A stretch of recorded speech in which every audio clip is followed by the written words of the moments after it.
Welcome everybody to the TurnUp Chronicles with the TurnUp crew. My name is Yemi, the TurnUp MC. And I am DJ Opey. Thank you so much for tuning in today. We hope you learned something new. Just vibe with us, enjoy what we've got to say, and just leave some questions or comment in the comment sections. Yeah, and if you have any topics you kind of want us to talk about, also let us know. Also subscribe, like, share. We appreciate that. Thank you. All right, let's get into it. Yep. All right. And we are back. All right. We have some topics to talk about today. Mm-hmm. And let's get into it. All right. So the first question is, how do you balance having a serious life as an MC or DJ? No, sorry. I take that back.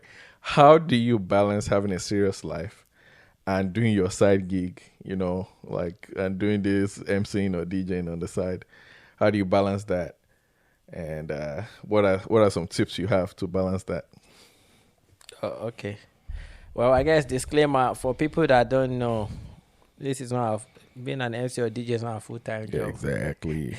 We've got a life, so we want to make it our full-time, but depending on the traffic. Yeah, for now, bills got to be paid. Yeah, so you just keep booking us. Maybe you get us to that point, so that we can be focused and committed to bringing the maximum energy. Mm-hmm. But yeah, we still do anyway. So just saying. Honestly, I think it hasn't really changed a lot.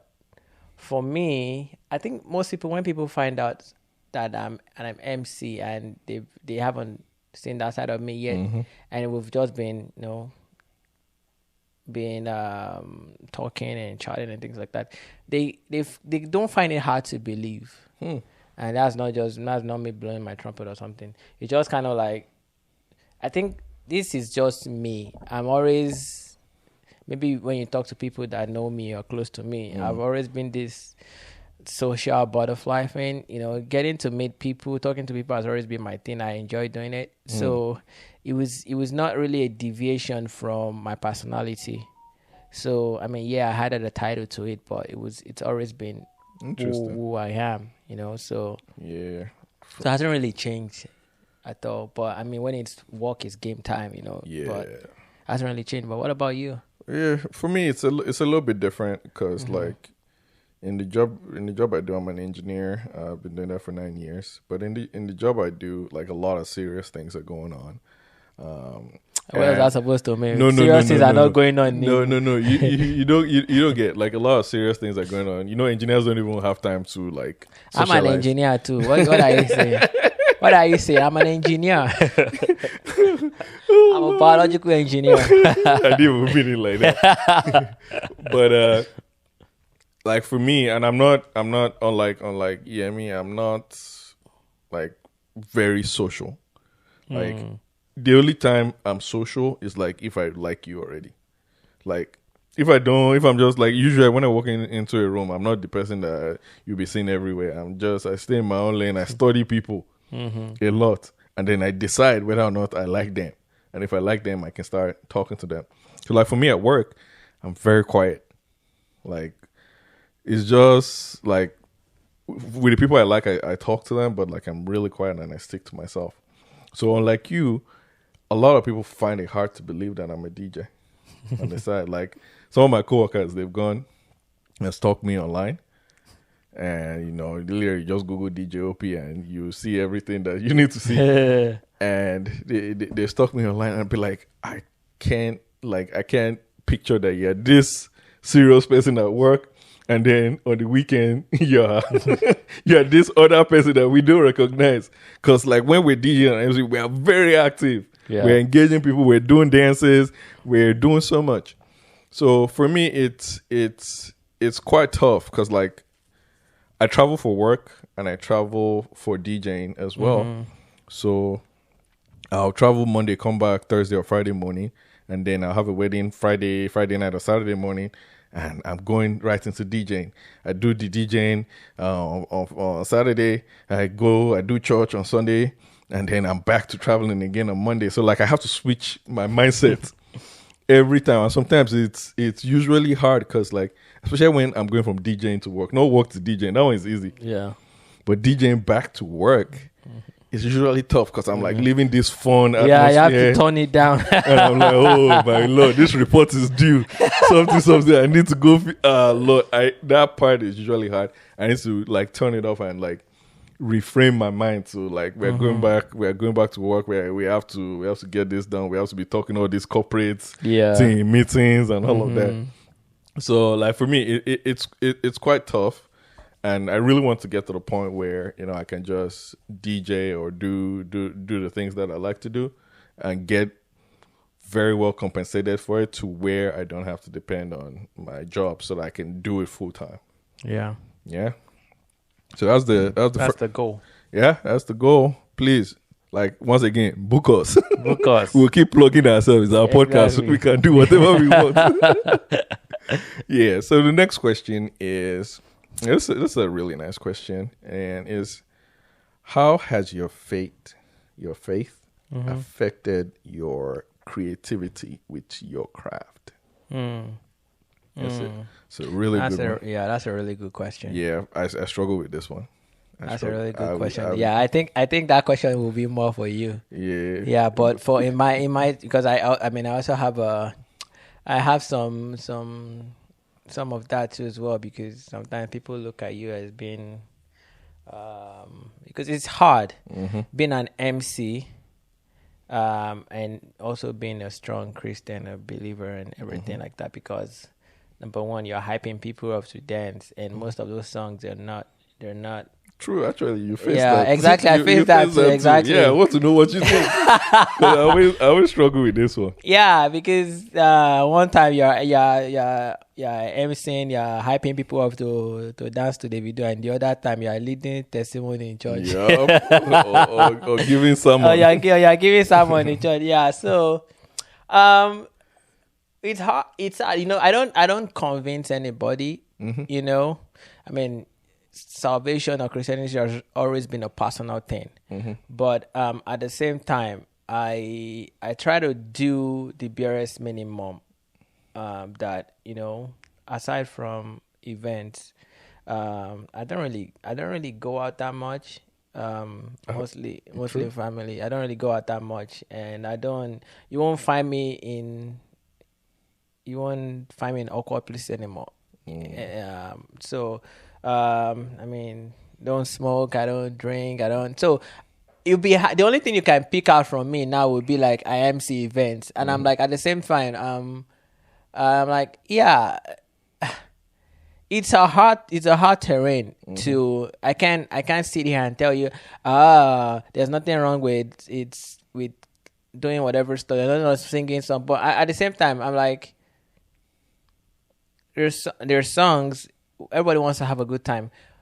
Marriage is something that was created by God. I see it as that number one thing. It was created by God. So being an MC, I'm still a part of God's work. God's institution. Exactly. I'm not doing something out of God's plan, you know?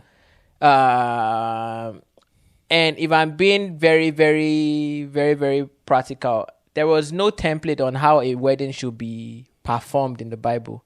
There was no template. If we go back to Adam and Eve, God just showed him Eve, and he just said, "This is bone of my bone," blah blah blah blah blah. And look at the transitioning process. Is it that you bring a wife for man, or for, you know, from the Old Testament down to New Testament to wedding at Cana and things like that? There is no direct template of the proceedings of wedding. We all invented how wedding should be like. You understand?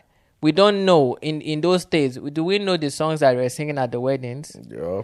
Because at the wedding is a fun place. Do we know? So there's no template for how weddings or receptions should be held. Yeah. So we sing, we usher. So the things that we don't do is we don't encourage profanities. We don't encourage that stuff. We keep it very, very clean. Yep. So yeah, we'll turn up at the event, and when we turn up, it's for a nice time, and we just move on. That has nothing to do with my faith. You know, I'm not. It's when you take it to the next step, when you take it to the next stage. That's when it's.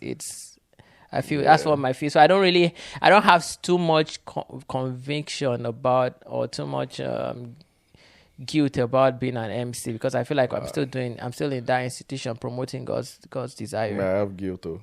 Yes, we'll go to that your guilt part. Yeah, definitely. I have guilt. It's really tough for me. This is one of the biggest things I struggle with. Yes, I know. I don't even know if if my answer will make sense. But the way I think about it is, first of all, like I don't do certain kind of events. Like I stopped doing club lounge, all those things, because like it was always bad news. Yes. For me, with my experience with God and as a Christian is, if the way it kind of works out for me and the relationship I have is if something is not the way that God wants me to go, He'll make it extremely difficult for me. So like when I used to do club lounges and all of that, and be around this scene and all that, like literally fights would break out. So many things will happen. They won't pay me. So like it's like I'm forcing myself to do it at that point. And at the time, I needed experience. I needed to get in front of people, and I needed to know what people vibe to and what people like. So typically things like that would stop. But at the same time, we do a lot of events, and sometimes when I'm playing certain songs, I'm like, man, like this doesn't edify any good thing, And for me, I struggle with that part because, like, literally, I'll be DJing a wedding. Like today's a Saturday, we're DJing and MC a wedding in a few hours. Actually, we're going to leave after this podcast, and we'll come back like maybe around 11. And by 8 a.m. in the morning, we're heading to church. And, I just DJed a wedding yesterday, and now I'm in church. And now I'm doing this, I'm doing that. I'm leading people into worship. And I'm like, God, I don't want to lead your people astray. So it's extremely tough. Yeah. And one thing that Yemi said is what we try to do is we tell the clients, like, we will rather play clean versions of all the songs. Because for me, it's not even classy. To be hearing all this profanity at weddings and stuff. It's not a classic thing to me. But if the client really wants it, at the end of the day, they're the ones paying us. Yeah. And they can decide. And we too can decide whether or not we want to do it. Oh, yeah. We don't take, again, disclaimer, we don't take all gigs. Yeah. Yeah, we're very selective about our gigs as well. We don't just take all the gigs that come to us. We're not desperate. Yeah. So for me, I would say God is still working with me on that because like all of us. I'm trying to find a balance. Yeah. And it's not always the most straightforward. Yeah. Yeah, I honestly, now that we're talking about, there was this time, because I also struggled with it. There was this time I wanted to tell you about this club gig stuff. I wanted to tell you that I don't feel like you should be doing the club stuff. Wow, you felt that way? Honestly, I think when I felt it was when we had that event, that school event at SIU. Oh yeah, I remember that. Honestly, I wanted to tell you, but I was just like, maybe not now. It's for that after party, Abby. Yeah, for that after party. Yeah. And that after party didn't go well. It didn't go well. They should pay me my money. Yeah, it didn't go well. Yeah, exactly. Yeah, so I mean, so this is, I mean, guys, this is like honest truth talk right now. We're not capping, so we're being vulnerable here. So this is it's a huge struggle, because I know it's not just you. I know that some people look at me a certain way, even in church. I know, you know, and I mean, they don't say anything about it, and that's why I said sometimes you have to be comfortable with what you're doing, and you have to know exactly, have a conviction. Yeah. The areas whereby you can nip in the bud, you do, but there's some areas where you can't entirely control, you know. So even when I have people up, when I do, I don't. That's why I said we don't do profanity, we don't do all those things. They're still clean, you know. Turn up, you know. Like they're not like very on Christian things to say. Understand? So but those are areas where we try to limit those, like those playing clean songs. Those are areas as Christians whereby we're also trying. We're trying to limit as much as possible. But I guess the part that I really struggle with, because I would like to work away from a lot of events. Like I like to work away. Like I did one wedding, and Bride and Groom, the song the one that come out to a serious profanity. Like if I play the clean version, you won't have heard more than you won't have heard like just snippets of the song. Yeah, because it's so hard. Like, but we're vendors. We can't. I wish I could turn away. Yeah, I could turn away that one and say, you know what, I'm not doing it. But like I said, God is still working with me, and you know, I will get to the point where, you know, I really have serious, like full conviction of, you know, I'm not doing this. I'm not, because I know I've worked with some DJs and all. I'll be like, you know, I wouldn't do a wedding that has this type of song. If they want to do it, I'm out, and I respect those people. Yeah. But I want to get there. I'm not there yet. Yes. We're all a work in progress. Yep. So Yep. Yeah. So it's okay. I guess our thing to you guys out there is, it's okay to admit that, you know, you're not perfect, and you know you still have some things to work on. Just try and be taking steps in a positive direction.